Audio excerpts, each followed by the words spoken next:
ప్రియమైన దేవుని బిడ్డలారా, ఉదయకాలమున మనము పక్షులను గురించి మనం ధ్యానిస్తూ వచ్చినాం. పక్షులు మనకు పాఠాలు నేర్పుతూ ఉన్నాయి.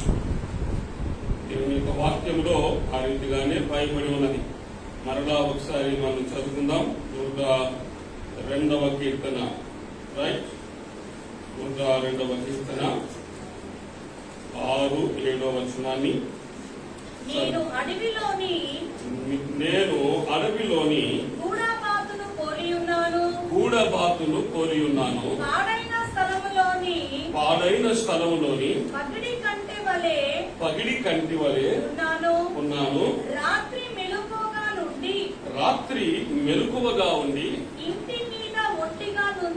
ఇంటి మీద ఒంటిగానున్న పిచ్చుక వలెనున్నాను. ఇక్కడ దావీదు పలు రకాల జాతులతో ఆయన పోల్చుకోవడము మనకు పరిచయమే. చెట్లతో పోల్చుకున్నాడు ఒక సమయాన్ని. నేనైతే దేవుని మందిరంలో పచ్చని ఓలివ చెట్టు వలె ఉన్నాను. రెండవదిగా ఇక్కడ చూసినట్లయితే పక్షులతో పోల్చుకుంటూ ఉన్నాను. నేను గూఢబాతును పోలి ఉన్నాను. నిజంగా ఈ మాటని జ్ఞాపకం చేసుకోవాలి. పగడి కంటిని పోలి ఉన్నాను, నేను పిచ్చుకను పోలి ఉన్నాను అంటూ ఉన్నాను. మనమైతే మనుషులతో పోల్చుకుంటాం, గొప్ప గొప్ప వారితో మనం పోల్చుకుంటాం. కానీ దావీదు ఒక ప్రత్యేకమైనటువంటి క్యారెక్టర్. ఆయన ఈ పక్షులలో ఒక ప్రత్యేకతను చూచాడు. ఈ 3 పక్షులు 3 రకాల ప్రత్యేకతలు కలిగి ఉన్నాయి. ఒకదాని ప్రత్యేకత మరొక దానికి లేదు, మరొక దాని ప్రత్యేకత మరొక దానికి లేదు. These 3 birds have different, unique, precious experiences. మీరు పిచ్చుకల కంటే శ్రేష్ఠులు అని మనల్ని అన్నాడు. పిచ్చుకల కంటే అవి స్వల్ప జీవులు, కానీ ఒక గొప్ప పాఠములు మనకు నేర్పుతూ ఉన్నాయి. ఈరోజు వాస్తవంగా మనము ఇతరులకు పాఠము నేర్పాలి. మనము మాదిరిగా ఉండాలి, కానీ మనం మాదిరిగా లేము. ఈరోజు పిచ్చుకలు మనకు ఒక చక్కటి పాఠాలు నేర్పుతా ఉన్నాయి. ఉదయకాలమున గూఢబాతుని గురించి మనం చూశాము. గూఢబాతుకు ఉన్నటువంటి గుణలక్షణం ఏమిటి అంటే, దానికి దాహం వేసినప్పుడు భూగర్భ జలాలను ఏ మాత్రమును సేవించదు. దాని దాహాన్ని పెంచుకుంటూ ఉంది. భూమిపైన ఏ గుంటలో ఉన్న నీళ్లు గాని, ఏ కుంటలో ఉన్న నీళ్లు గాని, ఏ చెరువులో ఉన్న నీళ్లు గాని, ఎక్కడ ఉన్న నీళ్లు గాని అది ఏ మాత్రమును తాగదు. భూమిపైన కనీసం ఒక్క బొట్టు, ఒక డ్రాప్ కూడా అది తాగినట్టు మనకెక్కడ కనబడదు. దానికి దాహం వేస్తూ ఉంటుంది, చచ్చేంత దాహం వేస్తూ ఉంటుంది. కొన్ని గంటలు ఆగగలదు, కొన్ని దినములు ఆగగలదు, ఒకానొక సమయం వస్తే ప్రాణము పోయేదాకా కూడా ఆగగలదు. కానీ పొరపాటున కూడా భూమి పైన ఉన్న నీరు మాత్రం అది తాగదు. మరి ఏ నీరు తాగుతుంది అంటే ఆకాశ జలవర్షాన్ని తాగుతుంది. ఆకాశం నుండి నీరు వస్తుంది, వర్షం వస్తుంది అంటే అది ఎప్పుడు వస్తుంది? వర్ష సూచన దానికి బాగా తెలుసు. మేఘాలు ఎక్కడ నల్లగా కమ్ముకొని ఉంటాయో ఆకాశంలోనికి విహరిస్తూ ఉంటుంది, దూసుకొని వెళుతూ ఉంటుంది. అలా లోపలికి వెళ్ళిపోయి ఆ ఆకాశ జలమును అనగా వర్షపు నీళ్లను కావలసినంత తీసుకుంటూ ఉంటుంది. పై నీరు మాత్రమే ఎందుకు తీసుకుంటుంది? భూమిపైన ఉన్న నీరు ఎందుకు తీసుకోదని? దానికి గల కారణం ఏమిటి అనంటే, ఒకే ఒక కారణం. అదేమిటి అనంటే, భూమి కలుషితమైపోయింది, భూమి పాడైపోయింది, భూమి అపవిత్రమైపోయింది. దీనిపైన ఉన్న నీళ్లు కూడా అపవిత్రమైనవే, డైల్యూటెడ్ వాటర్. కాబట్టి అది ఏమాత్రమును భూమిపైన ఉన్నటువంటి నీరును అది సేవించింది. ఆకాశము నుండి వచ్చే స్వచ్ఛమైనది, శ్రేష్టమైనది, చక్కటి జలాన్ని మాత్రమే అది సేవిస్తూ ఉంటుంది. కనుక లోకములో ఉన్నది ఏది కూడా దానికి అక్కరలేదు. లోకంలో ఉన్నది ఏది కూడా దానికి అక్కర్లేదు. అందుకనే దావీదు అంటాడు, ఆకాశమందు నీవు తప్ప నాకు ఎవరున్నారు, నాకు వేరేదేం అవసరం లేదు. అంటే దేవునికి అవసరం లేనిది నాకు అవసరం లేదు అంటున్నాడు దావీదు. దేవునికి ఈ భూమి పైన ఇష్టం లేనివి ఎన్నో ఉన్నాయి, కాబట్టి అవి నాకు కూడా ఇష్టము లేనివి. ఆకాశమందు నీవే నాకున్నావు, నీవు తప్ప నాకెవరు లేరు. ఉదయకాలము ఈ సందేశాన్ని మనం విన్నాం. ఈరోజు ఈ సాయంకాల సమయంలో పగడి కంటి, మొదటిది గూడబాలు, రెండవది పగడి కంటి. ఈ పగడి కంటి పాడైన స్థలాలలో ఎక్కువగా ఉంటుంది. నా మాట జాగ్రత్తగా వినాలి. ఏ స్థలాల్లో ఉంటుంది? ఇది పాడైన స్థలాలలో ఉంటుంది. ఇది గుడ్లగుబ్బ జాతికి సంబంధించినటువంటి, గుడ్లగుబ్బలు ఉంటాయి కదా, వాటి జాతికి సంబంధించినటువంటిది. అయితే దీనికి ఉన్నటువంటి ప్రత్యేకత ఏమిటంటే ఆడపక్షి మగపక్షి ఈ రెండు కలిసే ఉంటాయి. ఒకదాని విడిచి ఇంకొకటి ఉండలేదు, ఈ రెండు కలిసే ఉంటాయి. వీటి జాతిలో ఈ పక్షులు చాలా ప్రాముఖ్యమైనవి. ఒంటరిగా ఉండడానికి ఈ పక్షులు ఏమాత్రమును ఇష్టపడవు. ఒకవేళ వాటిని మనము ఒంటరిగా చేసి విభజిస్తే ఎక్కడికక్కడ చచ్చిపోతాయి, గుండె బగిలి చచ్చిపోతాయి. కాబట్టి అవి ఒంటరిగా ఉండడానికి ఇష్టపడవు, జతలు జతలుగా ఉంటాయి. అయితే ఇక్కడ మనం నేర్చుకోవలసినటువంటి గొప్ప పాఠం ఏమిటంటే ఆడపక్షి మగపక్షిని పోషిస్తుంది. ఆశ్చర్యం కదా. మగపక్షి ఏం చేస్తుందంటే సింప్లీ సిట్టింగ్ మంత్లికేటింగ్. ఆడపక్షి కష్టపడి పని చేస్తూ ఉంటుంది. ఇది ఎప్పుడు సంపాదించడానికి ఎప్పుడు వెళ్తుంది, ఆహారం కొరకు ఎప్పుడు వెళ్తుంది అని ఆడపక్షి రాత్రి సాయంకాలం పొద్దుగుంకే సమయంలో, రాత్రి సమయంలో ఇక చీకటి పడుతుందనగా అప్పుడు వెళ్తుందట. అది వెళ్లి ఆహారమును తీసుకుని వచ్చి మగపక్షిని పోషిస్తూ ఉంటుంది. మన జీవితాల్లో మనం తీసుకున్నట్లయితే పురుషుడు బయటికి వెళ్తాడు, పని చేసి సంపాదించుకొని ఇంటికి వస్తాడు. కానీ ఇప్పటికీ కొన్ని కుటుంబాలలో పురుషులు పనిచేయని వారు చాలా మంది ఉన్నారు. లేదా నర్సులు చేసుకుంటారు అనుకో, నర్సులు చేసుకుంటే పరిస్థితులు ఉన్నట్టే, నర్సు పర్సు. నువ్వు ఎక్కడికి పోవాల్సిన అవసరం లేదు, టీచర్ని చేసుకున్నా. నాకు తెలిసిన కొందరుండే ఇక్కడ కేఫ్ హోటల్ ఒకటి ఉండే గోల్కొండ క్రాస్ రోడ్ లో. ఈ గుంపు మగజాతి గుంపు ఒక గుంపు అక్కడ చేరుతారు. అక్కడ చేరే గుంపులో వాళ్ళ పరిస్థితులు ఏమిటంటే ఒక్కడికి ఉద్యోగం ఉండదు, అని వాళ్ళ భార్యలకు మాత్రం మంచి గవర్నమెంట్ ఉద్యోగాలు ఉంటాయి. టీచర్లు, నర్సులు, డాక్టర్లు, క్లర్కులు. ఆడవాళ్ళు చాలా చక్కగా పని చేస్తుంటారు. మరి మగవాళ్ళ పని ఏంటంటే పొద్దున వాళ్ళని తీసుకుపోయి డ్రాప్ చేయాలి, వచ్చి ఒడ్డలో కూర్చోవాలి, బాతకాలు కొట్టాలి, హాఫ్ కప్పు ఛాయ్ తాగి, ఎంత కప్పండి, హాఫ్ కప్పు ఛాయ్ తాగి మధ్యాహ్నం దాకుంటాడు. ఈ దెబ్బతో వీళ్ళు కదిలితే కదలరు, తిడితే ఓర్చుకోరు, గొడవకు వస్తారు. హాఫ్ కప్పు కాఫీ తాగి, హాఫ్ కప్పు ఛాయ్ తాగి మధ్యాహ్నం దాకుంటే నా దగ్గరికి ఎవరు వస్తాడు? ఛాయ్ తాగడానికి ఇంకెవరైనా వస్తారా? వీళ్ళు ఆక్యుపై చేసుకొని వస్తుంటారు. దాదాపు ఆ గుంపు ఎంతమంది ఉంటారంటే కనీసం ఒక 20 మంది గుంపు ఉంటారు. 20 మంది అంటే హోటల్ అంతా నిండిపోతుంది కదా. హోటల్ అంతా ఈ అన్ఎంప్లాయిడ్ గుంపులే ఉంటారా.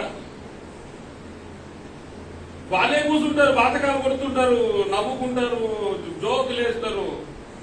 వేరేవాడు ఛాయ్ తాగుదామని వస్తే తాగుతాడా? వీళ్ళు లేస్తే కానీ వాడు వచ్చి కూర్చునేది. వీళ్ళు లేవరు, ఎవడు రాడు, వీళ్ళకి హోటలు అభివృద్ధి చెందారు. ఇక లాస్ట్కి వీళ్ళని ఏం అనలేక వాడు హోటలే మూసుకొని పోయింది. ఇది సత్యం. ఈ మగవాళ్ళ గుంపు అంతా కూడా టిఫిన్లు అందించడం, పిల్లల్ని ఏం చేయాలి, స్కూల్లో డ్రాప్ చేయాలి, భార్యలను డ్రాప్ చేయాలి, వాళ్ళని తీసుకురావాలి. ఏమంటారు, pick and move, pick and drop ministry వీళ్ళది. పిక్ అండ్ డ్రాప్ మినిస్ట్రీ అన్నమాట.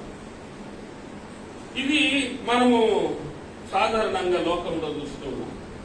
కానీ ఈ పక్షికి ఉన్నటువంటి, పగడి కంటికి ఉన్నటువంటి ప్రత్యేకత, మగపక్షి ఇంట్లోనే ఉంటుంది. ఆడపక్షి మాత్రమే బయటికి వెళ్లి రెక్కలు ముక్కలు చేసుకొని కష్టపడి పలు చోట్ల తిరిగి ఆహారమును సంపాదించి ఇంటికి తీసుకొని వస్తూ ఉంటుంది. ఆడపక్షి ఎప్పుడైతే ఇంటి నుంచి బయటికి వెళ్తుందో మగపక్షికి బాగా తెలుసు దాని రాక, దాని పోక. ఎప్పుడు వస్తుందో తెలుసు, ఎప్పుడు పోతుందో తెలుసు. అది వచ్చేంత వరకు గుబుడు దాగి బయటికి రాదు. హల్లెలూయా. మగపక్షికి ఉన్నటువంటి ప్రత్యేకత ఏమిటంటే గూడు విడిచి బయటికి రాదు. పురుషులను చూడండి, భార్య బయట పడితే సార్ వీళ్ళ ఇష్టరాజ్యం. ఇంట్లో ఏం చేస్తారో, బయటికి పోయి ఏం చేస్తారో, ఏడ తిరుగుతారో, ఏం చేస్తారో వాళ్ళ ఇష్టరాజ్యం. అవునా?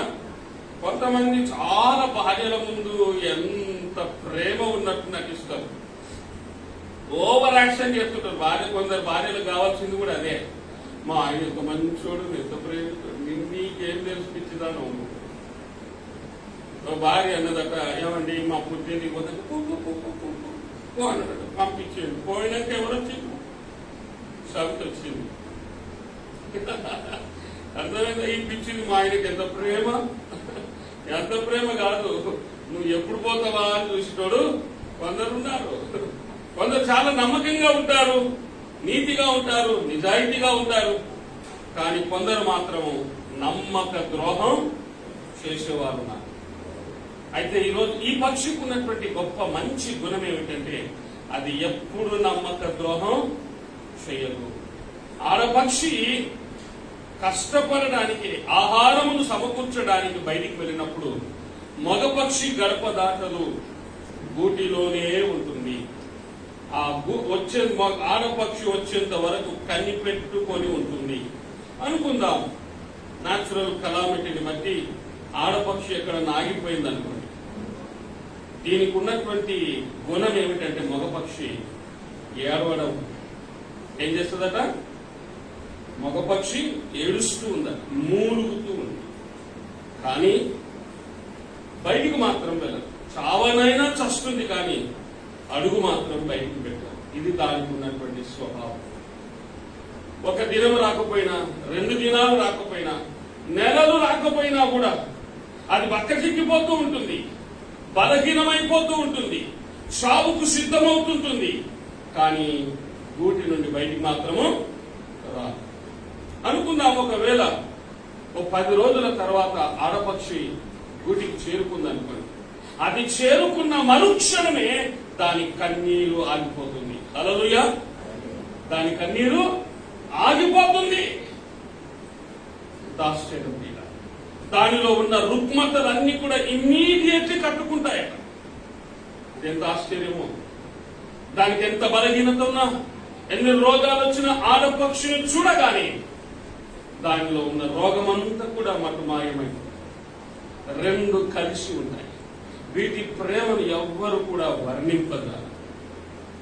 వీటికి ఉన్నటువంటి అనుబంధమును ఎవ్వరు కూడా వర్ణించలేరు. అంత చక్కటి అనుబంధము కలిగినటువంటి పిట్ట, పక్షి ఈ పగడి కంటి.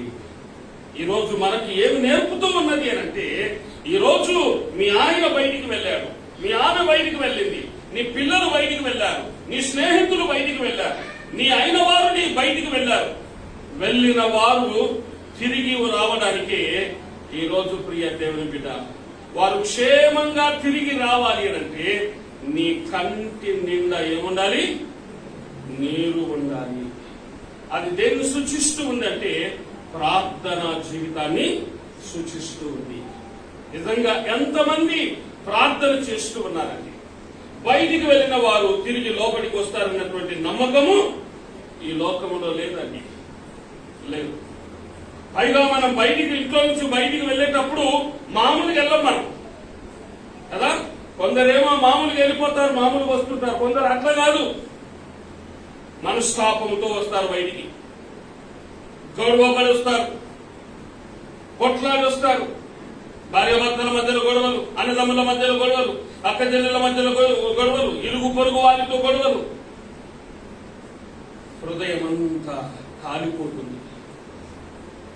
నువ్వు బయటకు వచ్చి బండి మీదనో బస్సులలో వచ్చేటప్పుడు నువ్వు తలంచుకుంటూ వస్తున్నావు అనుకోండి, నడుచుకుంటూ వస్తున్నావు అనుకోండి, నీ ధ్యాసతో ఉంటుంది. జరగరానిది జరిగింది అనుకో, ఏంటి నీ పరిస్థితి? జరగదని ఏమన్నా గ్యారంటీ ఉందా? ఫోన్కు గ్యారంటీ ఉన్నది, ఇంటికి గ్యారంటీ ఉన్నది, వస్తువులకు గ్యారంటీ ఉన్నది, మనిషికి గ్యారంటీ లేదు. There is no guarantee. ఈరోజు మనం ఎలాంటి జీవితంలో జీవిస్తున్నామంటే క్షణభంగురము జీవితము, ఒలికిన నీరు వంటిది. అడుగు బయట పెట్టావంటే మరలా క్షేమంగా లోపలికి వస్తావు అన్న నమ్మకము లేదు. నువ్వు అనుకుంటావేమో, నేను బండి నడిపేటప్పుడు నేను పర్ఫెక్ట్ డ్రైవర్ని, చక్కగా నడుపుతాను. నాకు తెలిసిన ఒక సోదరుడు ఆర్టీసీలో సీఎంతో అవార్డు తీసుకున్నాడు, ఒక యాక్సిడెంట్ కూడా లేదు అని. కానీ సచ్చిందే యాక్సిడెంట్తో, సచ్చిందే యాక్సిడెంట్. నువ్వు యాక్సిడెంట్ చేయవు, నువ్వు పర్ఫెక్ట్ గానే ఉంటావు. ఎదురుగా వచ్చేవాడు ఇంపర్ఫెక్ట్ గా ఉంటే, నాలాంటి కారెక్కి నడిపిండు అనుకో, ముందున్నోడికి పని సున్నా. ఎవరైనా ధైర్యం ఉంటే నేను నడిపేటప్పుడు కూర్చోవాలి. అర్థమైందా? ఆలోచన చేయండి. ఈ రోజుల్లో చాలా మంది పరిస్థితి ఎట్లుందంటే, బయటికి వెళ్ళిన వారు లోపలికి రావడము దుర్లభము. మన పరిస్థితులు మనకు తెలియవు, ఎప్పుడు ఎట్లా ఏమవుతుందో మనకు తెలియదు. కాబట్టి బయటికి వెళ్ళిన వారి గురించి ఇంటిలో ఉన్నవారు, స్త్రీలు గాని, పురుషులు గాని, పిల్లలు గాని, పెద్దలు గాని, స్నేహితులు గాని, స్నేహితురాలు గాని, ఈ రోజు మన పరిచర్య ఏమిటంటే ప్రార్థన పరిచర్య. మాటల ప్రార్థన కంటే మూలుగుల ప్రార్థన దేవునికి చాలా ఇష్టం. హల్లెలూయా. మాటల ప్రార్థన అందరూ చేస్తారు, ఓ మాటలతో కోటలు కడతారు, ఎంత చక్కగా వల్లించి చక్కగా మాట్లాడి మంచి మంచి మాటలు ఉపయోగించి పదాలు ఉపయోగించి చేస్తారు. కానీ దేవుడు ఇష్టపడే ప్రార్థన ఏం ప్రార్థన అంటే మూలుగులతో కూడిన ప్రార్థన, కన్నీటి ప్రార్థన. ఎంతమంది చేస్తున్నారండి? ఇంటిలో నుండి బయటికి వెళ్ళిన నీ బిడ్డ క్షేమంగా ఇల్లు చేరుకుంటుందా? కాలేజీకి వెళ్ళిన నీ బిడ్డ కాలేజీకే వెళుతుందా? ఇంకెక్కడన్నా ఉందా? ఈ రోజుల్లో ఎట్లున్నది అంటే, ఏమండి మీ అబ్బాయి అక్కడ ఒక అమ్మాయితో తిరుగుతున్నాడు నేను చూసినంటే, ఏం మాట్లాడుతున్నాను, మా అబ్బాయి శుద్ధ పూజ. ఇంకోసారి అసలు పిచ్చి పిచ్చి మాట్లాడకండి, ఇంకోసారి చెప్తారు. నీ బిడ్డల పైన ఒక గీత కూడా రానివ్వవు. అంటే నువ్వు సరి చెయ్యవు, ఇంకొకరిని సరి చెయ్యనివ్వవు. ఈరోజు మనం ఎట్లయిపోయినామనంటే, సరే ఎవరిని అననిస్తలేవు, కనీసం నువ్వన్నా సరి చేస్తావా నీ పిల్లలంటే నువ్వు సరిచేయవు. అందుకనే ఇంట్లో నుండి బయటికి వెళ్ళేటప్పుడు నెమ్మదిగా వెళ్ళండి. ఎలా వెళ్ళాలి? బయటికి నెమ్మదిగా వెళ్ళండి. గొడవపడి కోపంతో రౌద్రంతో నువ్వు బయటకు వచ్చినావు అనుకోండి, బండి నడిపిస్తున్న అదే తలంపులు, నడుస్తున్న అదే తలంపులు, ఆ తలంపులతో వెళ్తున్న నీవు ఎక్కడికి వెళ్తున్నావో ఏమవుతుందో చూస్తుంటావు, కానీ ఎదురుగా వచ్చేది నీకు కనబడదు. నా సజెషన్ ఏమిటంటే నెమ్మదిగా ఉండండి, సమాధానం పడండి. ఎంతకాలమని గొడవ పడుతుంటారు, ఎంతకాలమని కాలు దువ్వుతూ ఉంటారు. రెండు చేతులు కలిస్తేనే శబ్దం. ఒకరొక మాట అన్నారు అంటే ఇంకొకరు తగ్గించుకుంటే నీ ముళ్ళే పోయిండే. మా అమ్మనే కదా, మా నాయనే కదా అన్నది. ఎవరినన్నారు? అన్న కొడుకునే కదా, కన్న బిడ్డనే కదా అని ఊరుకుంటే అయిపోతుంది. ఈరోజు అట్లా లేదు. నన్ను అంటారా అంటే ఉప్పు కారం తింటున్నాం కదా, కొలెస్ట్రాల్ ఎక్కువైపోయింది. అప్పుడప్పుడు తల్లిదండ్రులకు అనిపిస్తుంది, వీళ్ళని పుట్టినప్పుడే సంపలించి ఎట్లా బాగుంటుంది, అవసరంగా వీళ్ళని మోస్తున్నా అనిపిస్తుంది. అవునా? అలాంటి విరక్తిని మీ తల్లిదండ్రులకు తేకండి దయచేసి. పిల్లల తండ్రులారా, మీ పిల్లలకు కోపము రేపకుడి. వాళ్ళకు కోపం వచ్చే మాటలు మాట్లాడకండి, వారి కోపం వచ్చేటువంటి పనులు చేయకండి. పిల్లలు మీ తల్లిదండ్రుల కోపం పుట్టించకండి. మన కుటుంబం ఎలా ఉండాలంటే స్వర్గంలాగా ఉండాలి. స్వర్గం, ఏ దాపరికం లేకుండా ఉండాలి. ఇది గుర్రం, ఇది మైదా, బ్లాక్ అండ్ వైట్ అంతే. ఏ దాపరికం ఉండడానికి వెళ్ళారు. దాపరికం వచ్చిందనంటే ఏదో ఒక రోజు అది బస్ట్ అవుతుంది, సమస్య పెద్దగా అవుతుంది. అనుకుందాం, భర్తకు ఒక అకౌంట్, భార్యకు ఒక అకౌంట్. భార్య దగ్గర ఎన్నున్నాయో తెలియదు, భర్త దగ్గర ఎన్నున్నాయో తెలియదు. ఈయన కూడుకుంటాను ఈయనకే, ఆమె కూడుకుంటాను ఆమెకే, పిల్లలకి ఎట్లుంటది తెలిస్తే. ట్రాన్స్పరెంట్ లైఫ్ లేదు కుటుంబ జీవితంలో. ప్రేమలు లేవు, ఐక్యత లేదు, సమాధానం అసలే లేదు. అందుకనే దేవుని బిడ్డలారా, మన కుటుంబంలో మనం ఎంత నెమ్మదిగా ఉంటామో, ఓర్పు అనేక ద్రోహ కార్యములు చేయకుండా అనుకుందాం. నేను నా కొడుకు ఇద్దరం కొట్లాడుకున్నాం, ఇద్దరము బయటికి వెళ్ళినాను. ఇప్పుడు కోపంతో ఏమంటావు, నేను చేస్తాను అంటవా లేదా? నేను చస్తే బాగున్నాను, అయ్య చచ్చింది అనుకో పొరపాటున. అరే నేను చద్దాం అనుకున్నాం, అయ్య చచ్చిందని ఫీలింగ్ ఎట్లుంటుంది అప్పుడు? అరే నేను చద్దాం అనుకున్నా, నా కొడుకు చచ్చిందని ఆ ఫీలింగ్ ఎట్లుంటుంది? రెండు కూడా భారభరితమైంది. అపవాది ప్రతి కుటుంబాన్ని దర్శిస్తూ ఉన్నాడు. అపవాది ప్రతి కుటుంబంలో చిచ్చు పెడుతూ ఉన్నాడు. సంతోషంగా ఉన్న మనల్ని, సమాధానంతో ఉన్న మనల్ని, నెమ్మదితో ఉన్న మన కుటుంబాలలో నెమ్మది లేకుండా చేస్తూ ఉన్నారు. ఒకరంటే ఒకరికి ప్రాణము, కానీ ఈరోజు ఆ ప్రాణం లేదు. ప్రాణము తీసే మాటలు వస్తున్నాయి. కారణం ఏమిటి? అపవాదికి చోటిస్తూ ఉన్నారు. అపవాది ఎలా అంటాడంటే, ఇసుంట రమ్మంటే ఇల్లంతా నాదంటాడట. పాపమని పాల్పోతే కాటేసే రకం వాడు. అందుకనే వాడిని పిలవద్దు, ఖండించుకోవద్దు, వాడిని జోలికే పోవద్దు. మనం ఒకవేళ వచ్చినా కూడా భర్త అరుస్తుంటే భార్య ఏం చేయాలి? కాస్త నెమ్మదిగా ఉండడము నేర్చుకోవాలి. తూకిత్తా మైకిత్తా అంటే కుత్త అయిపోతుంది, కుక్కలు కొట్లాడుకున్నట్టే. ఈరోజు ఎన్ని కుటుంబాల్లో లేవు ఆలోచనది. పగడి కంటి కుటుంబం అట్లా లేదు. ఒకదానికి ఒకటి పడిచేస్తాయి. ఒకటి బయటికి వెళ్ళింది అంటే అది వచ్చేంత వరకు కన్నీరు కారుస్తూనే ఉంటుంది. హద్దు మీరదు. అప్పుడప్పుడు అంటారు కదా, సీత గీత దాటింది.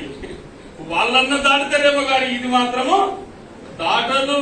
అంత చక్కటి నిశ్చయత కలిగినటువంటి, నా ప్రాణం పోయినా నేను తప్పు చెయ్యను, నా ప్రాణం పోయినా నేను భూగర్భ జలాలను తాగనని గుడబాకు అన్నట్టుగా ఈరోజు పగిడి కంటే అంటాం మగపక్షి, నేను బయటికే వెళ్ళను. ఈరోజు బయటికి వెళ్ళిన వారు తిరిగి లోపలికి వచ్చేంత వరకు ఇంటిలో ఉన్న ప్రతి ఒక్కరు కూడా కన్నీటి ప్రార్థన, మాటల ప్రార్థనలు చాలుగా, మాటల ప్రార్థనలు చాలు. అందరూ మాటల ప్రార్థనలు చేస్తున్నారు. మాటలు మూటలైపోతున్నాయి, కోటలైపోతున్నాయి. కన్నీటి ప్రార్థనలు, మూలుగుతో కూడిన ప్రార్థనలు లేవు. కానీ దేవునికి ఇష్టమైన ప్రార్థన ఏదంటే మూలుగుతో కూడిన ప్రార్థన. ఒకప్పుడు ఉండేదండి సంఘంలో వృద్ధ స్త్రీలు, పురుషులు, వారు కూడుకుంటే చాలు, వారు కలుసుకుంటే చాలు. ఏం చేసేవాళ్ళు? ఓ గుంపుగా చేరి ప్రార్థన చేసేవారు, ఏడ్చుకుంటూ ప్రార్థన చేసేవారు. ఇప్పుడు ఏం చేస్తున్నారు? కలిస్తే చాలు కిట్టి పార్టీ, కలిస్తే చాలు ఇక కేకలు, పక్కపక్కలు నవ్వులు, ఆ ప్రార్థనకు మధ్య ప్రార్థన ఉన్నది ఆడ. ప్రార్థన చేసేదో గంట సేపు చేస్తారేమో కానీ ఓ 4-5 గంటల సేపు ఏం చేస్తారు? ముచ్చట్లే. నువ్వేం చేస్తున్నావు? ఎక్కువ సమయం దేనికి ఇస్తూ ఉన్నావు? మనం చాలా సమయాన్ని వృధా చేస్తూ ఉన్నాం. అపవాదేమో వారి సమయం కొంచెమే తెలుసుకొని అనేక కుటుంబాలలో చొరబడి అనేకులకు కోపమును రేపుతూ ఉన్నాడు. అనేకులను వారి వైపు తిప్పుకుంటూ ఉన్నాడు. శరీరాశ, నేత్రాశ, జీవపు డమ్మమును చూపుతూ వాళ్ళందరినీ కూడా వారి వలలో వేసేసుకుంటూ ఉన్నారు. ఈ రోజు మనం అందరం పిచ్చి వాళ్ళం అయిపోతున్నామండి. మనకు తెలవకుండానే వారి వలలో పడిపోయాము. శరీరాశలో పడిపోయినాము, నేత్రాశలో పడిపోయినాము, జీవపు డంబములో పడిపోయాము. ఈరోజు దేవునికి కావలసినవి కన్నీటి ప్రార్థన. నీ బిడ్డల కొరకు కన్నీటి ప్రార్థన. నీకు డబ్బులుంటే సరిపోదు. నా బిడ్డకు పెళ్లి చేయడానికి నేను ₹1 కోటి సంపాదించినాను, 2 కోట్లు సంపాదించినాను, ఇన్ని ఇల్లు సంపాదించినాను. అన్ని సంపాదించిన తగిన వరుడు రావాలి కదా. చెప్పండి, తగిన వరుడు రావాలి కదా. వాడు ఎర్రగున్నాడు, బుర్రగున్నాడు, ఎన్ఆర్ఐ మనం తీసుకున్నాం అనుకో, నీకున్నవి కూడా హరింపజేస్తాడు. వంగబెట్టి తత్తనే ఉంటాడు వాడు. ఎంతమంది లేరండి, ఎంతమంది లేరు. మంచిగా ఉన్నాడని మన అమ్మాయిని వాళ్ళ చేతికి ఇస్తే వాళ్ళు ఏం చేశారు? నరకం చూపిస్తున్నారు, నరకం చూపిస్తా ఉన్నారు. ఈ రోజు ప్రియులారా, డబ్బు కాదు ప్రాముఖ్యమైనది, ఆస్తిపాస్తులు కాదు, అందచందాలు కాదు. మన పిల్లలు ఒక అయ్య చేతుల్లో పెడుతుంటే వారు సుఖంగా ఉండాలి, సంతోషంగా ఉండాలంటే తల్లిదండ్రుల కన్నీటి ప్రార్థన. ఈరోజు మన పిల్లలు వారి భవిష్యత్తులో మర్యాదగా ఉండాలి, తల్లిదండ్రులకు లోబడాలి, పెద్దలకు లోబడాలి, మర్యాదగా ఉండాలి అని అంటే ఎందుకు ఉండలేకపోతున్నారంటే కన్నీటి ప్రార్థన లేదు అక్కడ. కన్నీటి ప్రార్థన లేదు, మాటల ప్రార్థనలు ఎక్కువైపోయినాయి. వారుగా తప్పున పొద్దున్నగానే ప్రార్థన చేస్తాము, పొద్దుమీకి ప్రార్థన చేస్తాము, పడుకునేటప్పుడు ప్రార్థన చేస్తాము. కానీ ఈ ప్రార్థనలు అన్ని కూడా మాటలతో కూడిన ప్రార్థనలే. మురుగుతో కూడిన ప్రార్థన ఎప్పుడు వస్తుంది? వేదన అధికమైనప్పుడు, బాధ అధికమైనప్పుడు, పిల్లలు గిలగిల కొట్టుకుంటూ ఉన్నప్పుడు, వాళ్ళ బాధను భరించలేక, వాళ్ళ నొప్పిని భరించలేక, ఈ రోజు నువ్వు చెప్పాల్సిన అవసరం లేదు. నోరు తెరిస్తే అయ్యో ప్రభువా అని కన్నీరు కారుస్తూనే ఉంటావు. అది దేవునికి కావలసిన ప్రార్థన. అది దేవునికి కావలసిన శ్రేష్టమైన ధూపము, ప్రార్థన అనే ధూపం. పగిడి కంటి ఏ రీతిగా కన్నీరు ఆపకుండా కారుస్తూ ఉంటుందో, ఈ రోజు మన కుటుంబ జీవితంలో ఎంతమంది కొరకు నువ్వు కన్నీరు కారుస్తూ ఉన్నావు.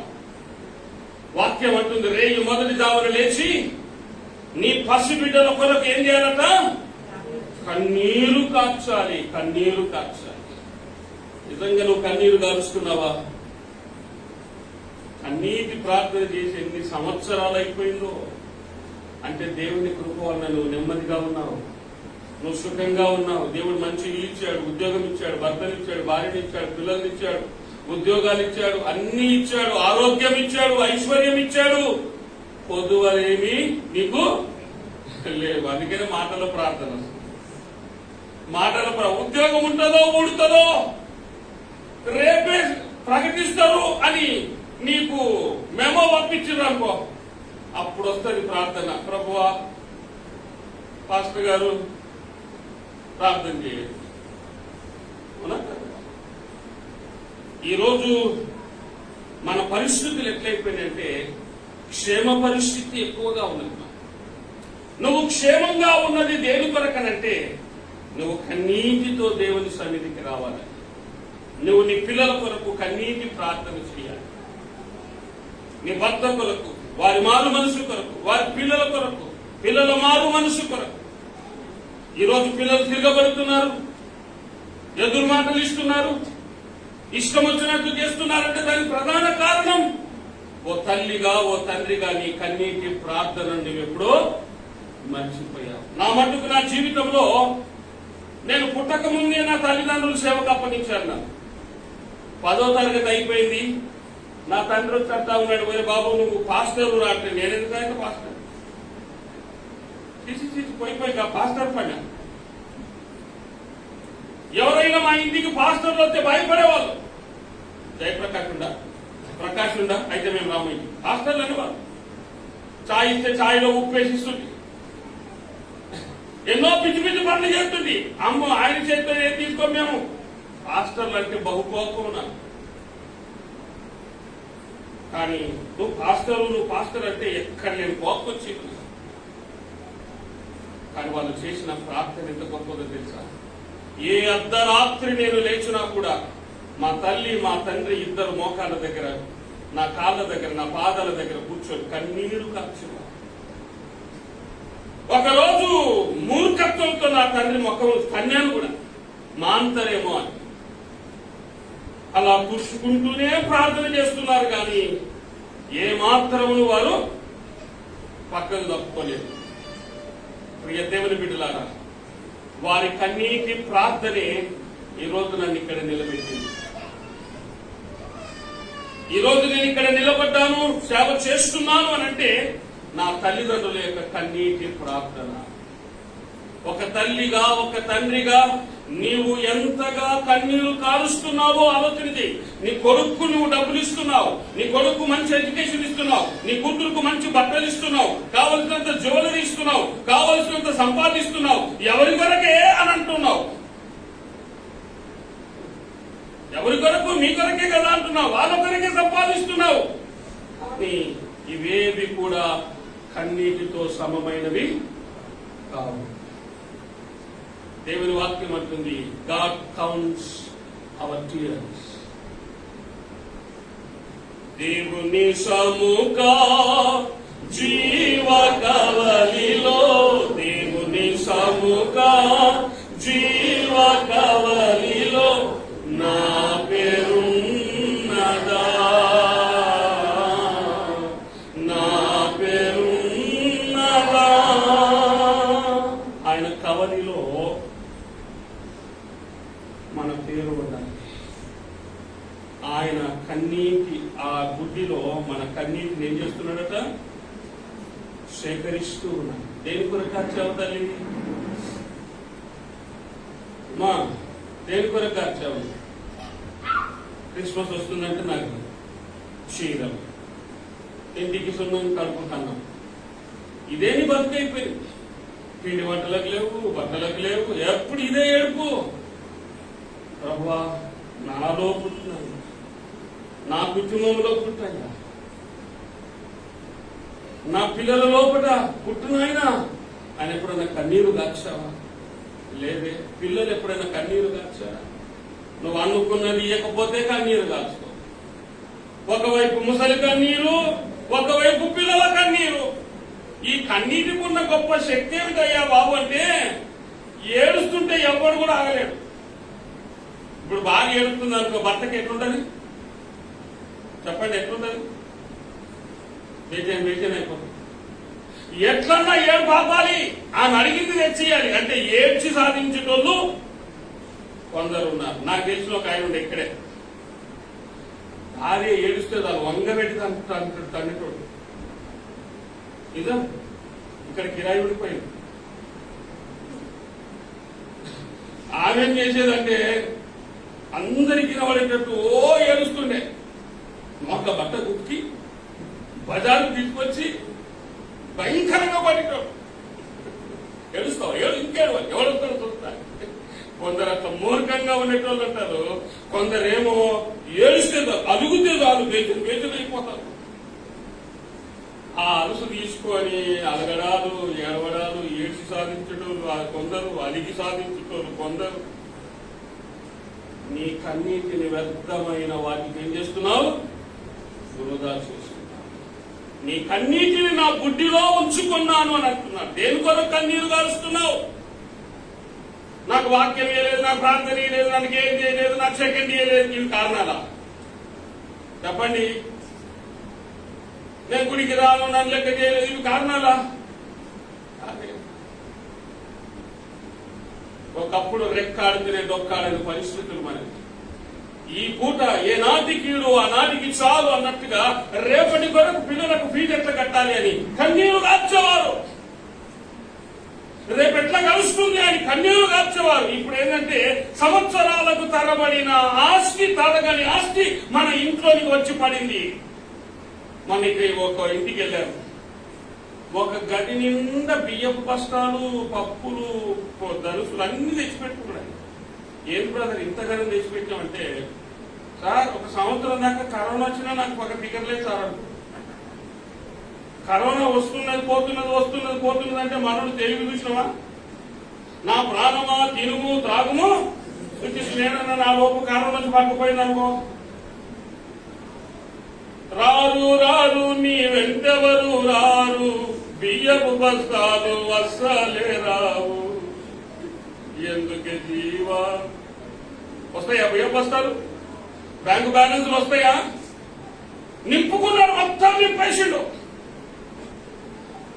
ఈరోజు సమృద్ధిగా ఉన్నది కదా, కావలసినంత డబ్బు ఉన్నది, బయటికి వెళ్ళాలంటే బండి ఉన్నది, నడక లేదు. ఇప్పుడు కన్నీరు ఎందుకు వస్తుందండి? ఇచ్చిన దేవుడు ఇస్తున్నాడు. ఒకప్పుడు భర్త కొడుతుంటే, ఎగిరెగిరి తంతుంటే ఏసయ్య జ్ఞాపకం వచ్చి ప్రభో అంటే ఇప్పుడు కొడతలేడు కదా, అంటే మళ్ళీ కొట్టాలనే కదా, మళ్ళీ చెయ్యి ఎత్తాలనే కదా. నేను ఎప్పుడు ఈ సన్నివేశం మర్చిపోలేను. ఒరిస్సాలో వాక్యం చెప్పడానికి వెళ్ళాను. గంపడి మంది పిల్లలు వేసుకొని వచ్చిందని పసుపు మా ఆయన ఎంత కాల్చిండు, ఆయన మెడ చూపిస్తుంది, గంట సుత్త తీసి అన్ని కాల్చిండు, కొట్టి చక్కగా ఉంటుంది, పక్క పీడిగా ఉంటుంది. 12 మంది పిల్లలు, అన్ని కుక్క పిల్లలు లాగినాయి, చిన్న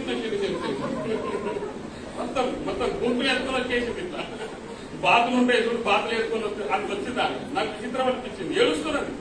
ఎందుకమ్మా అంటే, మా ఆయన ఎప్పుడు కొడుతున్నాడు, పాస్టర్ అంటున్నాడు, వాళ్ళ ఆయన మూర్ఖుడు సార్, కొడుతూనే ఉంటాడు. ఎన్నిసార్లు చెప్పిన రీహాబిలిటేషన్ సెంటర్లు వేసిన అయినా వాడు మారడండి, మూర్ఖుడండి. ఈమెకేమో విడాకులు ఏమంటే ఇయ్యారు, విడాకులు చూరుకామా నువ్వు ఎట్లా బతుకుతావు అంటే వినదు. వాడేం కావాలంటది, కొట్టించుకుంటది. నువ్వు చెప్పాస్టర్ నాకు నోటికి ఏదో వచ్చింది చెప్పిన. వాడు తాగి వచ్చినప్పుడు ఉప్పు కారం పెట్టకమ్మా, సబ్బుడు కూడా పెట్టు గమన, వాళ్ళు తీసాడు పక్కన. నెక్స్ట్ ఇయర్ పోయింది, పరిగెత్తుకొని వచ్చింది. పిల్లలు కొంచెం పెద్దగా పరిగెత్తుకొని వచ్చి కాళ్ళ మీద పడ్డది. ఏమో ఎట్లా పిచ్చిలోకి వెళ్ళిస్తున్నావు? లేదు, నువ్వు చెప్పిన సూత్రం ఎంత బాగుందని తెలుసాయ్యా, సబ్బుడు కూడా పెట్టినా ఇప్పుడు కొడుతున్నాడా మరి అని. ఏం చెప్పినా నాకు కూడా తెలియదు, కానీ ఆమెను చూడంగానే అర్థమైపోయింది మహాతల్లే. ఇంకా కొడుతున్నాడా? లేదయ్యా, కొడితే నేనే కొట్టాలి ఇప్పుడు వాళ్ళు. ఏం చేసినావు అమ్మ అంటే, నీవు చెప్పిన సూత్రమే. ఏం చేసినావు? నేనేం చెప్పిన అంటే, ఉప్పు కారం బంద్ చేసిన కుక్కిన పెళ్ళాగా వాడు ఉంటాడు, ఇస్తేనే తింటాడు, కూసమంటే కూర్చుంటాడు, లేమంటే లేస్తాడు. జోరుగా కులా పల్లు దాస్ ఖైదర్లా ఉండేటోడు ఎట్లా అయిపోయాడు? పిల్లిలాగే. అందుకనే యవనస్తులుగా ఉన్నప్పుడు భార్యను బాగా ప్రేమించాలి. చంద్రమ్మ అంటుంది, వృద్ధాప్యం వచ్చినప్పుడు భార్య చూడదు, అంటారు, కుక్కని గసిరిస్తుంది. ఎందుకు? నువ్వు యవనంలో ఉన్నప్పుడు ఒక ఆట ఆడించినావు కదా, ఫుట్బాల్ ఆడుకున్నావు, ఇప్పుడు నిన్ను ఫుట్బాల్ ఆడుతుంది. But natural. పగడి కంటిలో ఉన్న ప్రత్యేకత ఏమిటంటే కొట్లాడుకోవు, ఒకటంటే ఒకదాని కొరకు ఒకటి పడిచేస్తాయి, ఒంటరిగా ఉండవు. ఒకవేళ ఉన్నా అది ఏడుపు ఆపదు. ఎంతగా ఏడుస్తుందంటే ఆ పక్షి తిరిగి వచ్చేంత వరకు నీ చేయిదారిపోయిన నీ కుటుంబ సభ్యుల కొరకు నీవు కన్నీరు కార్చాలి. వారు తిరిగి ప్రభులోనికి వచ్చేంత వరకు నువ్వు కన్నీరు ఆపడానికే వీలు లేదు. మరియా మార్తలు ఒక సందేశాన్ని పంపించారు యేసయ్య. ఏమని పంపారు? యా నీవు ప్రేమించిన లాజరు కాయలా పడ్డాడు. ఫస్ట్ బలహీనపడ్డాడు, జ్వరం వచ్చిందో రోగం వచ్చిందో మొత్తం అన్నాడు. కొద్దిసార్లు చెప్పిన తర్వాత ఇంకొక వార్త వచ్చింది. ఏమొచ్చింది? పోయాడు.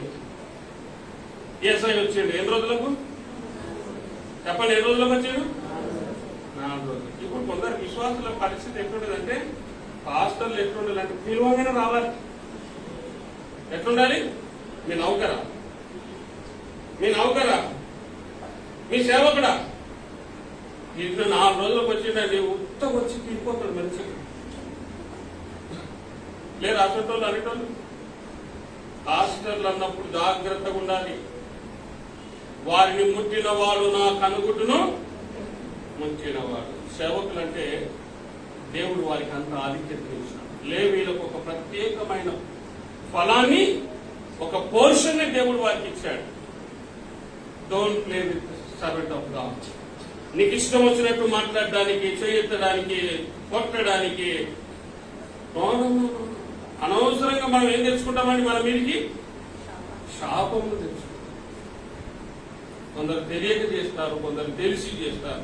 తెలియక చేసిన, తెలిసి చేసిన శిక్ష తప్పదు, శిక్ష తప్పదు. ఈరోజు ఒక విషయాన్ని మనం జ్ఞాపకం చేసుకోవాలి. ఎవరైనా నీ కుటుంబంలో అస్వస్థతగా ఉంది, దేవునికి దూరం అయిపోయిన వారు, కొన్నిసార్లు బయటికి వెళ్ళిన వారి గురించి మనం చూస్తూ ఉన్నాం. అందరూ ఇంట్లోనే ఉంటారు, కానీ యేసయ్యకు వారి జీవితాలను అప్పగించారు. Everybody is at home, everybody is happy, కానీ వారు దేవునికి ఎంతో దూరంగా ఉన్నారు. ప్రార్థన అంటే ఇష్టం ఉండదు, వాక్యం అంటే ఇష్టం ఉండదు, వాక్యంలో ఎదగలేదు, ప్రార్థన అనుభవం లేదు. నేను ఒక సిస్టర్ని అడిగినాను, అమ్మ ప్రార్థన చేయి తల్లి అన్న. మస్తు చేసినాం ఒకప్పుడు అంటున్నాను.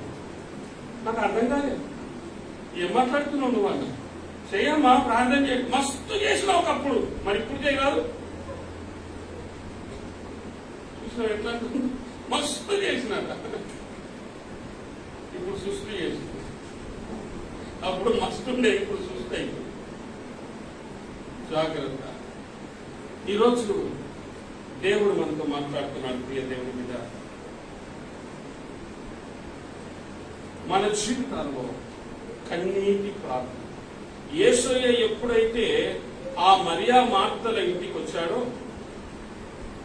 ఒక సిస్టర్ ఏమో ఈ స్వభావం, వచ్చి పైసలు తీసుకొని పోయినావు, తీరిపోయినావు, మా మేలు పొందినవు, మా బంధువు, మా విందు అన్ని పొందినవు, మాకు అక్కర ఉన్నప్పుడు నువ్వు రాలేదు అని కోపం. ఇంకొక ఆమెకి అట్లా లేదు, నువ్వు వచ్చినావు, నువ్వు రాలేదంటే నీకేదో కష్టం అండి ఉంటుంది అయ్యా అని ఆమె వాళ్ళ. యేసయ్య విన్న వెంటనే వచ్చాడు, 4 రోజులు ఆయనకు వచ్చాడు. అయినా కూడా యేసయ్య కన్నీరు కార్చాడు. ఏం చేశాడండి? యేసయ్య కన్నీరు కార్చాడు. బైబిల్లో అతి చిన్న వచనం ఏంటిది? అదే జీసస్ విల్. యేసయ్య కన్నీరు విడిచాడు. యేసయ్య కన్నీరు విడిచాడు. లాజరు లేచి కూర్చున్నాడు. హల్లెలూయా. కన్నీటి బలం ఎంతలో చూసారా? యేసయ్య కన్నీరు విడిచాడు, లాజరు లేచి కూర్చున్నాడు. రా అంటే బయటకు వచ్చేసాడు అంతే.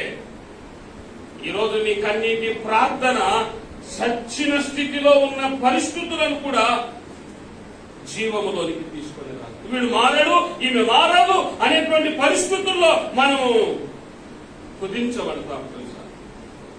కానీ నీ కన్నీటి ప్రార్థన ఈరోజు వాళ్ళను బాగు చేసి, వాళ్ళను మెరుగు చేసి. కొంతకాలం క్రితం ఈ 2 కాళ్ళు, నా 2 కాళ్ళు గ్యాంగ్రీన్ అయిపోయి ఇంత లావ్ అయిపోయి, డాక్టర్లు ఉన్నారు ఫస్ట్ ఏమో పాదాల వరకు, తర్వాత మోకాళ్ళ వరకు 2 కాళ్ళు తీసివేయాలి, షాప్అవుట్ చేయాలి. మీరు నమ్మరు, 3 నెలలు ప్రార్థన చేశాను. నేనేం తప్పు చేశాను? నాకెందుకు ఈ శిక్ష? నీ సేవ నేను చేయొద్దా? ఎందుకు ఎన్నుకున్నావు? కన్నీటి ప్రార్థన. ఆ కన్నీటి ప్రార్థన ఈరోజు నన్ను సజీవంగా నిలబెట్టింది. హల్లెలూయా. సజీవంగా నిలబెట్టింది. డాక్టర్లు సర్ప్రైజ్ అయిపోయారు, ఎంతో మంది ఆశ్చర్యపోయారు. ఈయనకి ఎట్లా బాగైండు? కుంటోడు అయిపోతాడు అనుకున్నాను, వికలాంగుడు అయిపోతాడు అనుకున్నాను. ఈరోజు ఎలా నిలబడగలుగుతున్నాడు అంటే దేవుని కృప. కన్నీటి ప్రార్థనకున్న బలం అది. ఈరోజు ప్రియ దేవుని బిడ్డలారా, నువ్వు ఎప్పుడైనా కన్నీరు కార్చడం చూసావా? సంఘంలో ఎవరైనా కన్నీరు కారుస్తున్నారు అంటే వారిని వింత చూపులతో వింత పక్షిని చూసినట్టు చూస్తారు, ఓ వింత జంతువును చూసినట్టు చూస్తారు.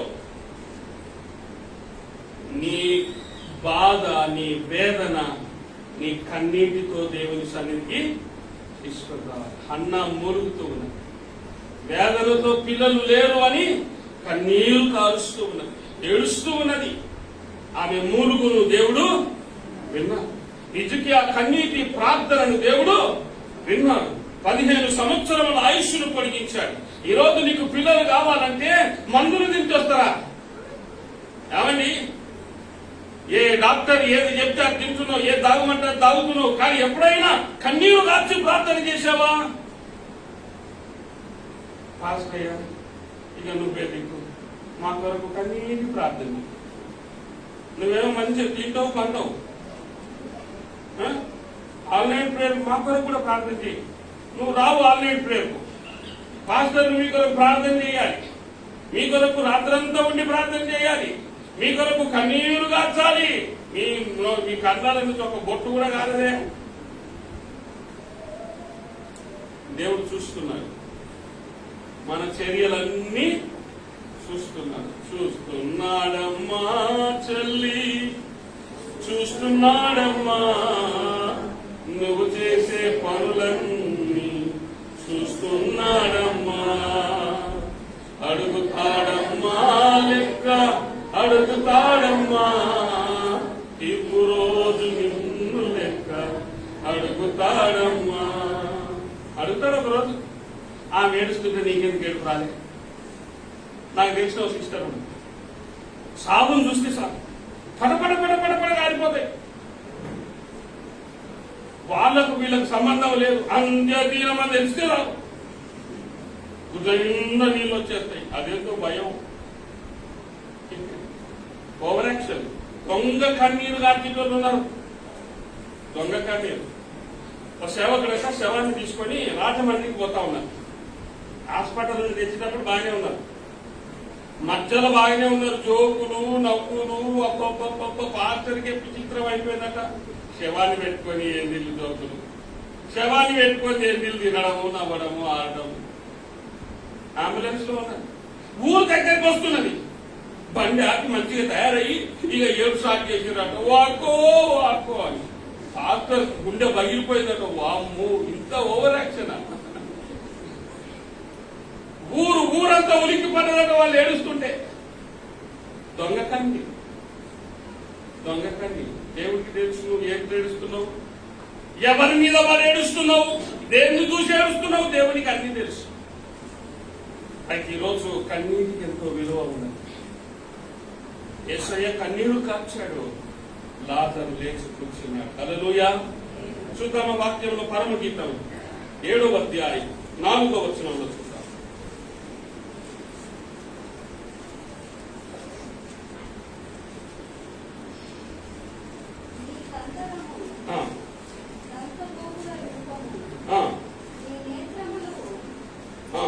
నీ కందరము దంత గోపుర రూపము, నీ నేత్రములు జనపూర్ణమైన హెష్బోను పట్టణమున నున్న తాటాకములతో సమానము. ఏంటి తాటాకములంటే? తటాకములంటే ఏంటి చెప్పండి?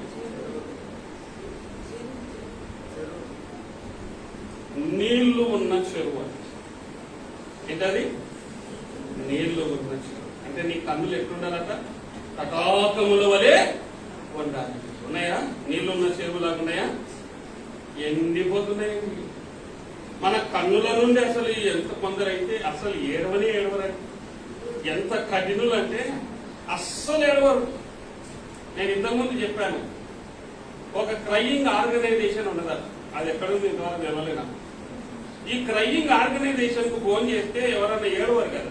ఇప్పుడు పాశ్చాత్య దేశాలలో ఎవరైనా చచ్చిపోతే ఏడవరాలు, చాలా బ్రెయిన్, చాలా మైండ్ఫుల్ పీపుల్ వాళ్ళు. ఏడవరకే గో అంట, అర్థమైందా? గోకరాలు అన్నాడు పంపిస్తుంటారు. ఏడవరాదు. ఇప్పుడు వాళ్ళకి ఏడుపు కావాలంటే ఫోన్ చేయాలి. ఫోన్ చేస్తే ఏడుపు దిగుతుంటేనే ఏడుపు స్టార్ట్ అయింది. వాళ్ళని చూస్తే 7 నెలలకు కూడా ఏడుపు వస్తుంది. ఎంత ఏడిస్తే అంత ఎక్కువ జీతం అని టిప్స్. అర్థమైందా? ఏడుపు కొట్టు సంఘం ఉండదు, దాని పేరు ట్రయింగ్ ఆర్గనైజేషన్.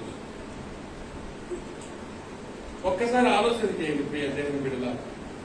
ఇక్కడ నీ కన్నులు ఎలా ఉండాలంటే తటాకముల వలె ఉండాలి. అంటే ఎప్పుడు చెరువులో నీళ్లు ఉన్నట్టుగా నీ కన్నుల నిండా ఏముండాలి? నీరు ఉండాలి. నీ కన్నుల నిండా నీరు ఉండాలి. ఆ నీరు దేనికి ఎప్పుడు ఉంటుందంటే నీ గుండెల్లో భారం ఉన్నప్పుడు, నీ గుండెల్లో బాధ ఉన్నప్పుడు ఏముంటుంది? ఆ నీరు అనేది ఉంటుంది. కొందరు అట్లా కాదు, కదిలిస్తే పట పట పట పట ఉన్నదానికి లేని దానికి. ఇప్పుడు నేను కొందరిని చూసి వాళ్ళ పరిస్థితి ఏంటంటే అన్న ఏడుస్తారు, ఆ అన్న ఏడుస్తారు, పటపట పటపట రాలిపోతారు. Don't waste your tears. అవి చాలా శ్రేష్టమైనవి. దేవుడు వాటిని కూడా లెక్కిస్తాడు. నీ కన్నుల గువ్వ కన్నుల నిండా ఏముంటాయట? నీళ్లు. గువ్వ కన్నుల నిండా నీళ్లు ఉంటాయి. అది దేనికి సూచన అంటే ప్రార్థనకు సూచన. నీళ్లు ఆగిపోతున్నాయి అనుకోండి, జలాలలో ఉన్నటువంటి జలరాశులు ఏమైపోతాయి? చచ్చిపోతాయి, ఎండిపోతాయి. ఒకవేళ మన కన్నులు ఎండిపోతే మన ప్రార్థన కూడా ఎండిపోయిందని తెలుసుకోవాలి. మన ప్రార్థన కూడా ఎండిపోయింది. మన ప్రార్థన ఎండిపోయిందంటే ఎంతో మంది చచ్చిపోతున్నారు. చెరువులో ఉన్న చేపలు ఏమైపోతాయి? చచ్చిపోతాయి. చెరువులో ఉన్న చేపలన్నీ చచ్చిపోతాయి. ఈరోజు ప్రియులారా, నీ కన్నుల నిండా కన్నీరు నింపుకోవాలి. ఆకముల వలె నీవు ఉండాలి. అప్పుడే దేవుడు నీ జీవితంలో అద్భుతాలు, ఆశ్చర్య కార్యాలు చేస్తాడు. ఇంకొక మాట కూడా చూద్దాం. యెహెజ్కేలు గ్రంథం 22వ అధ్యాయం 30వ వచనంలో చూద్దాం.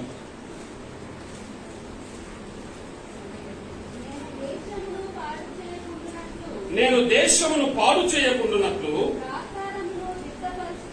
ప్రాకారములను దిట్టపరచుటకును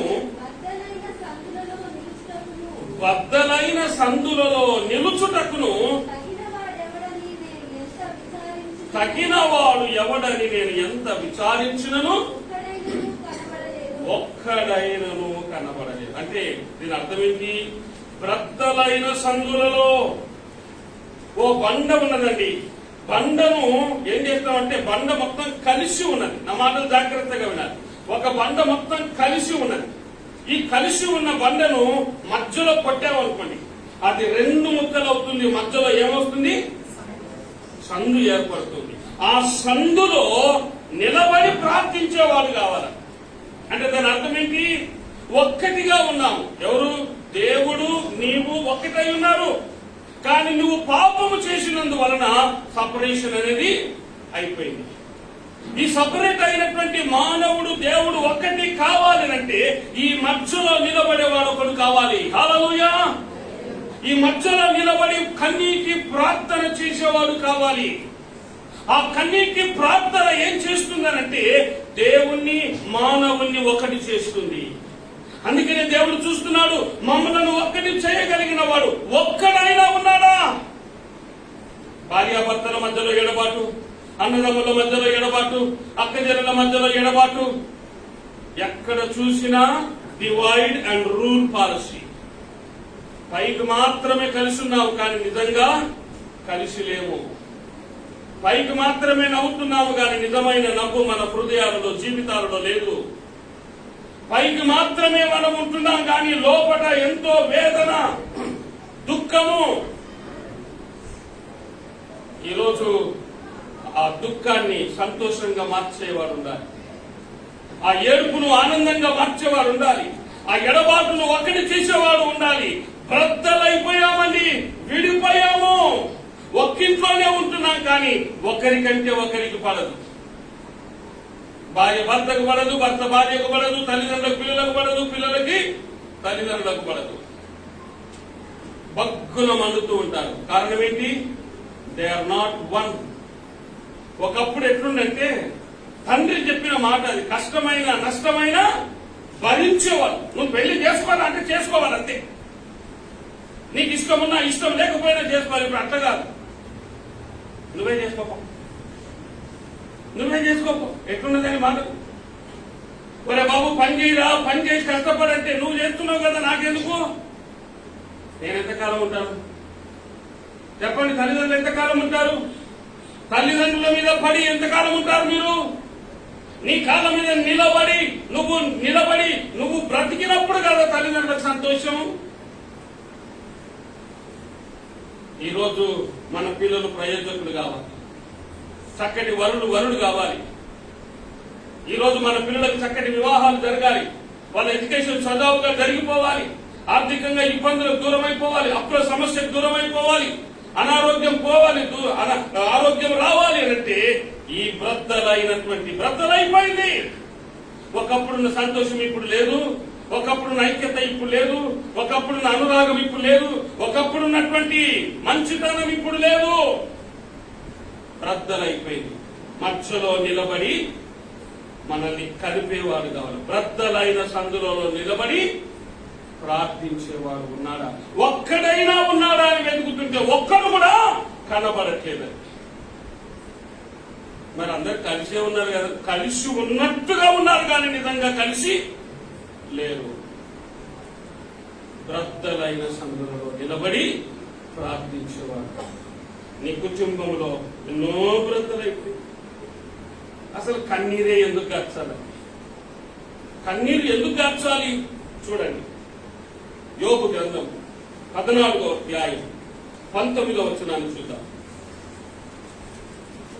14:19. జలము రాళ్లను అరగదీయును. చాలమ్మా, జలం ఏం చేస్తుందట? రాళ్లను అరగదీస్తుంది. ఇది రాయే, కఠినమైన హృదయం. ఎన్నిసార్లు చెప్పినా నువ్వు మారవరా బాబు, ఎన్నిసార్లు చెప్పినా నువ్వు బుద్ధి మారదు. కఠినమైన హృదయము, బండ లాంటి హృదయము, మొండి హృదయము. కానీ బండ లాంటి హృదయము, మొండి హృదయాన్ని ఏది కరగదీయగలదట? జలము. జలముగా బలమున్నది. నీ కన్నీటికంత విలువ ఉన్నది. వీడు మారడు, వీడు రాడు, వీడు కాడు అనే పరిస్థితులు కూడా జరిగిపోతాయి. ఎలా? కన్నీటి ప్రార్థన. దుమ్ము ధూళి అంత కొట్టుకొని వెళ్ళిపోతుంది, అంత శుభ్రమైపోతుంది. తటాకముల వలె ఉన్నావా? ఈరోజు ప్రియులారా, ఎండిపోయిన బ్రతుకులు మనకు, ఎండిపోయిన బ్రతుకులు. ఎవరో మన కొరకు ప్రార్థన చేయాలి, ఎవరో మన కొరకు విజ్ఞాపన చేయాలి, ఎవరో మన కొరకు చేసి పెట్టాలి. ఈరోజు మనకు మనవుగా ప్రార్థించే మనసు మనలో లేదు. అంత బలహీనమైన స్థితికి వచ్చేసింది. మొదటిది గూడబాధ, రెండవది పగిడి కంటి. త్వరగా ముగించేస్తారు. మూడవది ఇంటి మీద ఒంటిగానున్న పిచ్చుక రాత్రి మెలకువగా ఉంది. ఈ పిచ్చుకకు ఉన్నటువంటి మూడవ పక్షి, దీనికి ఉన్న ప్రత్యేకత ఏమిటంటే ఇంటి మీద ఒంటిగా ఉన్న పిచ్చుక. ఈ పిచ్చుకకు ఉన్నటువంటి ప్రత్యేకత ఏమిటంటే దీనికి రాత్రి అంటే భయం, దీనికి రాత్రి అంటే భయం. అందుకనే ఇది గూడు ఎక్కడ కట్టుకుంటుందంటే కిటికీ ఎదురుగా. మనం పొద్దుముగినప్పుడు లైట్ వేస్తాం కదా, ఆ వెలుగులు చూసి ధైర్యంగా ఉంటుంది. మన గడప ఎదురుగా చెట్టు ఉన్నది అనుకోండి, అక్కడ దాని గూడు కట్టుకుంటుంది. ఎందుకంటే మనం లైట్ వేయగానే ఆ లైట్ దాని మీద పడుతుంది. ఆ లైట్ను చూసి అది ఏమైపోతుంది? ధైర్యంగా ఉంటుంది. దానికి చీకటి అంటే అసహ్యం, చీకటి అంటే అసహ్యం. వెలుగు అంటే ఇష్టం. దాన్ని వెలుగులో ఉండడానికి ఇష్టపడుతుంది. వెలుగుగా ఉన్నప్పుడు బయటికి వెళుతుంది, తిరుగుతుంది, వస్తుంది. చీకటి పడుతుంది అని అంటే దానికి భయం. రాత్రి అంటే భయం. ప్రియ దేవుని బిడ్డ, మరి సిటీలో ఉన్న పక్షులు అంటేనేమో ఇట్లా ఉంటాయి, ఇళ్ళకి ఎదురుగా కట్టుకుంటాయి. మరి కారడవుల్లో ఉంటాయి కదా, వాటికి ఎక్కడి నుండి వెలుగు వస్తుంది? ఎప్పుడన్నా ఆలోచన చేశారా? ఈ పక్షులు చేసే పని ఏమిటంటే, పిచ్చుకలు చేసే పని ఏమిటంటే, ఈ దట్టమైన అడవుల్లో ఉన్నప్పుడు అవి ఏం చేస్తాయంటే ఆ గూటి దగ్గర ఈ చెరువు గట్టు దగ్గరికి వెళ్ళి మెత్తటి మట్టిని ఏం చేస్తాయంటే అవి మెత్తటి మట్టిని చిన్న చిన్న ముద్దలు చేసి ఆ యొక్క గూడు చుట్టూ పెడతాయి. గూడు చుట్టూ పెడతాయి. అది ఇట్లా ఉండలుండలుగా చేసి అది ఆ యొక్క గూడు చుట్టూ దాని చుట్టూ మొత్తం నింపేస్తుండట. అలా నింపి ఈ మిలుకు తిరిగే పురుగులు ఉంటాయి కదా, మిలుకుడు పురుగులు అంటారు, లైట్ పురుగులు అంటారు. ఏం చేస్తారు అవి? ఏం చేస్తాయంటే వాటిని పట్టుకుంటాయి. అవి ఒక్కటొక్కటిగా తెచ్చి ఆ మట్టి పిల్లలలో కూర్చుతాయట, చచ్చిపోకుండా మట్టి పిల్లల్లో కూర్చుతాయట. కొన్ని వందల మిలుకులు పురుగులను తెచ్చి ఆ మట్టి పిల్లల్లో కూర్చుతాయట. రాత్రి అయినప్పుడు ఏం చేస్తాయంటే ఈ మిలుకుడు పురుగులు ఏం చేస్తాయి? వెలుగునిస్తాయి. రాత్రంతా వెలుగునిస్తూనే ఉంటాయి. ఒకటి ఇచ్చి అయిపోయిన తర్వాత ఇంకొకటి స్టార్ట్ అయింది, అది అయిపోయినాక ఇంకొకటి, అట్లా రాత్రంతా ధైర్యంగా ఉంటుంది. ఎలా? ఈ పురుగులను తెచ్చిపెట్టుకున్నాం. అది వెలుగుని ఇష్టపడుతుంది. ఈరోజు ప్రియులారా, చీకటిని ఇష్టపడేవారు లోకంలో చాలా మంది ఉన్నారు. చీకటి పడితే చాలు, చీకటి పనులు, చీకటి తలంపులు, చీకటి క్రియలు. కానీ ఈ పక్షికి చీకటి అంటే ఇష్టం ఉండదు. అది వెలుగులోనే ఉంటుంది.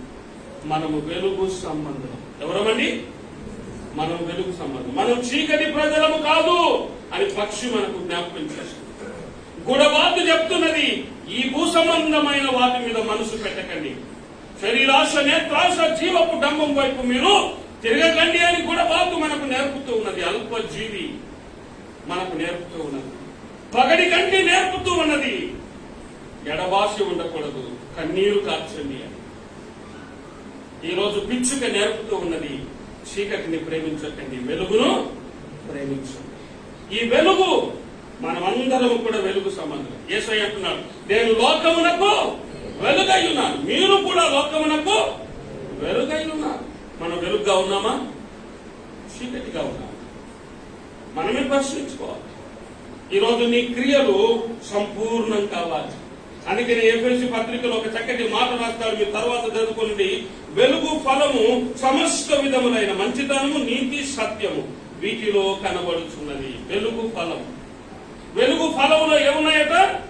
నీతి, మంచితనము, సత్యము, మూడున్నాయి వెలుగు ఫలం. ఈరోజు నీలో సత్యం ఉన్నదా? నీలో వెలుగు ఫలం ఉన్నది. నువ్వు ఎన్ని సమస్యల్లోకి వెళ్ళినా సత్యమే మాట్లాడాలి. నీతిగా ఉండడం నేర్చుకోవాలి. అవినీతి వద్దు మనకు. అవినీతితో నువ్వు ఎంత సంపాదించినా అది చినిగినా సంచిలో వేసినట్టు. అనుకుందాం, లంచాలకు అలవాటు పడ్డాం, ఫ్రీగా వచ్చేవాడికి అలవాటు పడ్డాం. నీ బ్రతుకు ఎంత దుర్భరంగా మారిపోతుందో తెలుసా? వచ్చినంత కాలం తీసుకుంటావు, ఎప్పటిదాకా వస్తాయి? ఉద్యోగంలో ఉన్నంత వరకే. నాకు తెలిసిన ఒక ఇన్స్పెక్టర్ ఉన్నాడు. ఆయన ఉద్యోగంలో ఉన్నప్పుడు చాలా ఆడిచ్చాడు, ఒక్కొక్కరిని ఆడుకున్నాడు. ఏం కావాలంటే అది నేల మీద పెట్టుకున్నాడు. రిటైర్డ్ అయిపోయాడు. ఆయన ఫోన్ చేస్తుంటే ఎవరు పడతలేరు, లేపలేదు. ఎవరు పట్టించుకోవట్లేదు. ఎందుకు? అధికారంలో ఉన్నప్పుడు నో తిన్నారు. ఈరోజు ఎవ్వరు ఆయన కేర్ చేయట్లేదు, పట్టించుకోవాలి. ఇప్పుడు ఎవరు తెచ్చిచ్చేటోడు కూడా లేదు. వాని పరిస్థితి మునుపటి కంటే ఇప్పటి పరిస్థితి ఇంకా దిగజారిపోయింది. నువ్వు దేనికి అలవాటు పడుతున్నావు? నీతిగా బ్రతుకు, నీతిగా సంపాదించు, నీతిగా మాట్లాడు, రెండు తిరుగుడు మాట్లాడద్దు. నువ్వు న్యాయం చేసేటప్పుడు నీతిగా ఉండు, సత్యం వైపు నిలబడు. ఈరోజు నీతి ఫలము, వెలుగు ఫలం ఏమిటి అంటే, ఒకటి నీతి, రెండవది సత్యము, మూడవది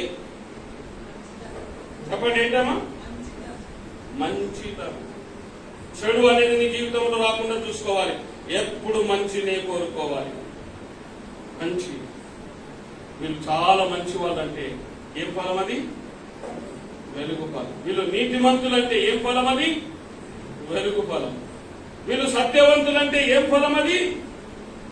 వెలుగు ఫలం. చూడండి, ద్వితీయోపదేశ కాండం 30 ముగిస్తా ఉన్నారు. 33:8. ఏమిటి గుర్తించాను? ఆ, నీ తుమ్మిము, నీ ఊరిము, నీ తుమ్మీము నీ ఊరీము. నీ భక్తునికి కలవు. ఇక్కడ తుమ్మీము ఊరీము 2 పేర్లు చెప్తున్నారు. ఇవేంటివి? తుమ్మీము ఊరీము అంటే ఏంటివి? 2 రాళ్ళు. ఏంటండి ఇవి? 2 రాళ్ళు. ఇవి ఎలా ఉంటాయంటే, ఇవి ఎక్కడుంటాయంటే ప్రధాన యాజకుని యొక్క ఛాతి మీద ఏ పోతు ధరించుకుంటే దానికి ఉంటాయి. రాళ్లలో ఈ 2 రాళ్ళు ఒకటి. ఇశ్రాయేలు ఏదైనా మంచి నిర్ణయం తీసుకోవాలనుకున్నారనుకోండి, ఆ కాలంలో ఇశ్రాయేల్ యొక్క వాళ్ళకి ఏమిటంటే, మనం చేసే పని ఖాయం అవుతుందా కాదా ఎట్లా తెలవాలి? ఈ రాళ్ళని చేతిలో పట్టుకుంటారు. ఈ 2 రాళ్ళని చేతిలో పట్టుకొని పైకి చూస్తారు. అవి కింద పడుతుంటాయి. పైననేమో తెల్లగా ఉంటుంది, కింద నల్లగా ఉంటుంది ఆ రాళ్ళు. ఒకవేళ నలుపు కింద పడి తెలుపు పైకి వచ్చింది అనుకోండి, నువ్వు పట్టుకున్న పని ఖాయమవుతుంది అనేది చరిత్ర చెప్తుంది. ఒకవేళ నలుపు పైన పడింది అనుకోండి, వాళ్ళు ఏమంటారు? నువ్వు పట్టుకున్న పని కాదు. ఆ రీతిగా ఈ తుమ్మిము ఉర్రీమును వాళ్ళు ఆ రీతిగా వాడుకునేవారు. అయితే వీటి యొక్క అర్థం ఏమిటి అని ఒక్కసారి మనం జ్ఞాపకం చేసుకుంటే, తుమ్మీము అంటే సంపూర్ణము. క్రీస్తులో నీ క్రియలు సంపూర్ణమైనప్పుడు ఉరీము అనగా ప్రకాశించుట. ఉరీము అంటే ప్రకాశించుట. మనము వెలుగు ఫలములో ఉండాలి. ఉర్రీముగా మనం మార్చబడాలంటే తుమ్మీము క్రియలు కరెక్ట్ గా ఉండాలి. నీ నీతి క్రియలు తుమ్మీము అనగా నీ మంచి క్రియలు, నీ మంచి మాటలు, నీ మంచి సత్యవంతమైన తలపులు అవి కరెక్ట్ గా ఉంటే, క్రీస్తులో నీ క్రియలు కరెక్ట్ గా ఉంటే నీవు ప్రకాశిస్తావు. యేసయ్య అంటున్నాడు, ఇదిగో నేను వేకువ చుక్కను వారికి ఇచ్చేదాన్ని. హల్లెలూయా. తుయతైర సంఘముతో అంటున్నాడు, వేకువ చుక్క. ఇప్పుడు రాత్రిలో ఉన్న చుక్కలు కనబడవు మనకు. తెల్లవారుజామున ప్రకాశవంతమైన వెలుగు కనబడుతుంది. ఏమంటారు దాన్ని? వేకువ. అది మహాప్రకాశమైన వెలుగు. యేసయ్య కొన్ని కోట్లకు మించిన వెలుగు కలిగినటువంటి వాడు. ఈరోజు యేసయ్య నీ పైన ప్రకాశించాలి అంటే నువ్వు చేయాల్సిన పని ఏమిటంటే, నీ ఉర్రీము కరెక్ట్ గా ఉండాలి. అనగా నీ క్రియలు సంపూర్ణం కావాలి. అప్పుడే తుమ్మీము కరెక్ట్ గా ఉంటే ఉర్రీము కూడా కరెక్ట్ గా ఉంది. అంటే నీ క్రియలు ప్రకాశించు ఉంటాయి. నువ్వు ప్రకాశించాలి, నీ పిల్లలు ప్రకాశించాలి. అంధకారములో ఉన్నవారు వెలుగును చూడాలి, మరణములో ఉన్నవారు జీవమును చూడాలి అంటే, ఈరోజు ఉర్రీములోనికి రావాలంటే తుమ్మీము అనగా నీ క్రియలు సంపూర్ణమైనవిగా ఉన్నప్పుడు ప్రభు అంటున్నాడు, ఇదిగో వారికి నేను వేకువ చుక్కనిచ్చేదను. అంటే ప్రకాశించే మహిమను దేవుడు మనకిస్తాడు. మహిమను దేవుడు మనకిస్తాడు. ఈరోజు ఆ మహిమతో మనం నింపబడాలి.